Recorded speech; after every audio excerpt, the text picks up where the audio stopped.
ఓడలు బళ్ళవుతాయి, బళ్ళు ఓడలవుతాయని మనం చాలాసార్లు ఈ మాటలు వినే ఉంటాం. అలాంటి ఒక కథ, నిజ సంఘటన మనం ఈరోజు విందాం. పేరు విక్రమ్. ఒక మంచి కొడుకు, ఒక మంచి విద్యార్థి, అలాగే ఒక మంచి మిత్రుడు కూడా. ఇలా చెప్పుకుంటూ పోతే విక్రమ్ గురించి చాలా మంచి విషయాలు మనకు కనిపిస్తాయి. విక్రమ్కి ఒక చెల్లి, అమ్మ నాన్న ఉన్నారు. అమ్మ నాన్న వ్యవసాయం చేస్తారు. చెల్లికి 16 సంవత్సరాలు, విక్రమ్కి 18 సంవత్సరాలు అండి. రోజు కాలేజీకి వెళ్ళి తిరిగి వచ్చిన తర్వాత అమ్మ నాన్నకి వ్యవసాయంలో సహాయం చేస్తాడు విక్రమ్. అలాగే ఖాళీ సమయాల్లో ఎక్కువగా క్రికెట్ ఆడుతూ ఉంటాడు. విక్రమ్ ఒకరోజు కాలేజీకి బయలుదేరి ఆటో కోసం రోడ్డు మీద ఉన్నాడు. అప్పుడు వచ్చింది ప్రబలిక రూపంలో ప్రేమ. అదేనండి, వన్ సైడ్ లవ్. ఈ ప్రేమ గురించి 80s 90s వాళ్ళకన్నా ఇప్పుడు ఉన్న జనరేషన్కి 12-13 సంవత్సరాల వాళ్ళకే బాగా తెలుసు. అవునంటారో కాదంటారో మీరే కామెంట్ చేయండి. ఇక కథలోకి వెళ్తే, విక్రమ్ ప్రబలిక ఒకే ఊరిలో ఉన్న విక్రమ్కి ఎప్పుడు ప్రబలిక అంత అందంగా కనిపించలేదు, ఆ రోజు తప్ప. పైగా వారిద్దరూ ఒకటే కాలేజ్.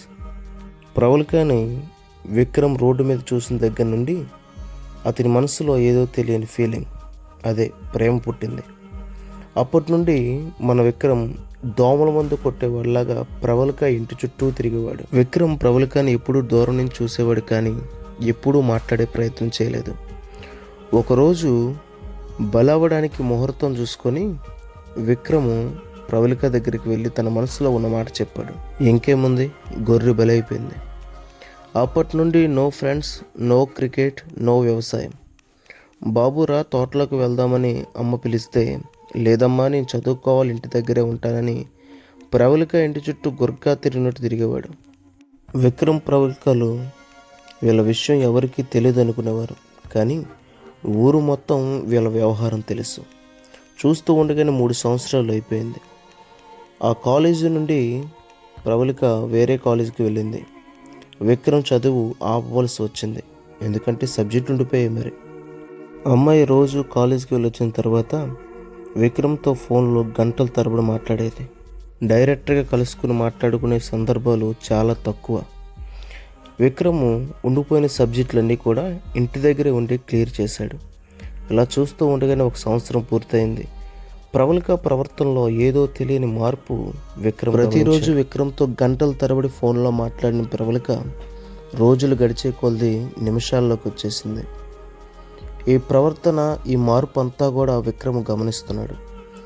ఒకరోజు విక్రమ్ అమ్మాయికి ఫోన్ చేసి, నాకు జాబ్ వచ్చిన తర్వాత ఇంట్లో అడిగి మనం పెళ్లి చేసుకుందాం. అందుకు ప్రబలిక, నీకు జాబ్ రావాలంటే ముందు నీ వెనకాతల స్తోమత బాగుండాలి.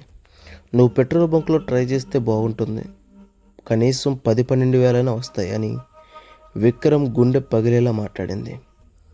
తిరిగి మాట్లాడే లోపల ఫోన్ కట్టేసింది. మరుసటి రోజు ప్రబలిక ఎందుకలా నాతో మాట్లాడిందో ఒకసారి కనుక్కుందామని విక్రమ్ తన స్నేహితుడిని తీసుకొని కాలేజీ నుంచి వస్తున్నప్పుడు రోడ్డు మీద ఉన్నాడు.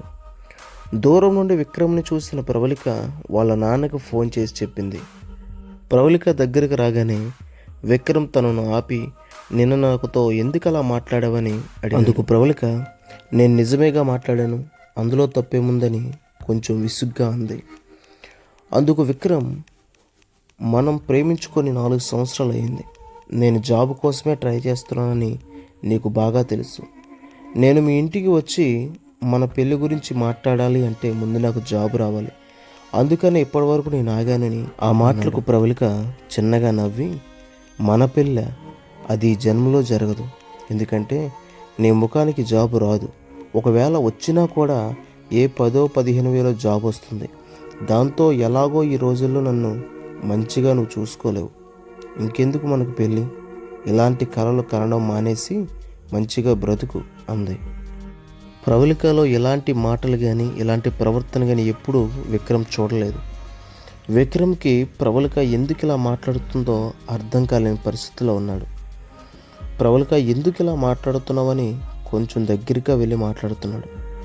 ఇంతలో ప్రబలిక వాళ్ళ నాన్న బంధువులు వచ్చి విక్రమ్ చొక్కా పట్టుకొని కత్తి తీసి, మిగిలిన కథలో భాగం రేపు వస్తుంది, దయచేసి అందరూ తప్పక చూడండి.